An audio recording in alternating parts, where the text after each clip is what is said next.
చేనేత దినోత్సవ సందర్భంగా పిఠాపురం నియోజకవర్గం సంబంధించి ఉప్పాడ గ్రామంలో కూటమి ప్రభుత్వం చంద్రబాబు నాయుడు గారు, కళ్యాణ్ గారు, మోడీ గారు ఆధ్వర్యంలో చేనేత కార్మిక దినోత్సవం దేశవ్యాప్తంగా జరుగుతూ ఉంది. అందులో భాగంగా పిఠాపురం నియోజకవర్గంలో కూడా ఈరోజు గౌరవ కలెక్టర్ గారు రావడం జరిగింది. చేనేత సమస్యల మీద కూడా అన్ని కూడా ప్రభుత్వానికి వినియోగించే విధంగా వారి సమస్యలు అనేది జరిగింది.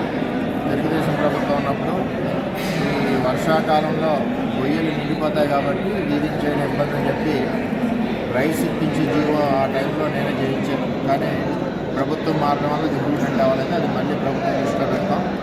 అదేవిధంగా మరి నూనె మీద సబ్సిడీ కానీ, మార్కెటింగ్ ఫెసిలిటీ కానీ, ప్రతి ఒక్కరికి కూడా ఐడెంటిటీ కార్డు, లేబర్ అన్న వాళ్ళందరికీ ఐడెంటిటీ కార్డుతో పాటు ఇన్సూరెన్స్ కార్డు, ఈ రెండు కూడా మరి కలెక్టర్ గారు దృష్టిలో పెట్టాం. దాంతోపాటుగా ప్రతి విలేజ్లోనే ఇంటింటికి సర్వే చేసి లేబర్స్ ఎవరైతే ఉన్నారో వాళ్ళని ఐడెంటిఫై చేసుకుని దాని తర్వాత వారికి రావాల్సిన విధి విధానాలు ఏదైతే ఉన్నాయో కొత్త ప్రభుత్వంలో అవన్నీ కూడా ఇంప్లిమెంట్ అవుతాయని చెప్పి తెలియజేసుకుంటూ లేబర్ సోదరులు కూడా మరి పాత తరం డిజైన్ నుంచి కొత్త తరం డిజైన్కి వచ్చి వ్యాపారాన్ని వృద్ధి చెందుకోవడానికి డీసీసీ బ్యాంక్ నుంచి కూడా ఫుల్ సపోర్ట్ ఇస్తామని చెప్పి కలెక్టర్ గారు కూడా తెలియజేశారు.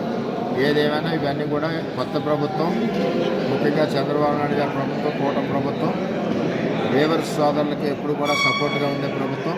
2014-19 వరకు కూడా మరి లేబర్స్ని అందరినీ కూడా గుండెలో పెట్టి చూసుకొని తెలుగుదేశం ప్రభుత్వం ఈ 19-24లో చాలా ఇబ్బందులు పడ్డారు. మరి రాబోయే రోజుల్లో ఒక 2-3 నెలల్లో ఇవన్నీ కూడా సార్ట్అవుట్ అవుతాయి. ఇవాళ కూడా కొన్ని ప్రకటన చంద్రబాబు నాయుడు గారు చేయొచ్చు చీరాల్లో. మరి మీరందరూ ఇక్కడికి వచ్చినందుకు మీ అందరికీ పేరు ధన్యవాదాలు తెలియజేస్తాం. చేనేత దినోత్సవం సందర్భంగా నియోజకవర్గంలో ఉన్న చేనేత కార్మికులకు, వారి కుటుంబాలకి అందరికీ శుభాకాంక్షలు తెలియజేస్తాం.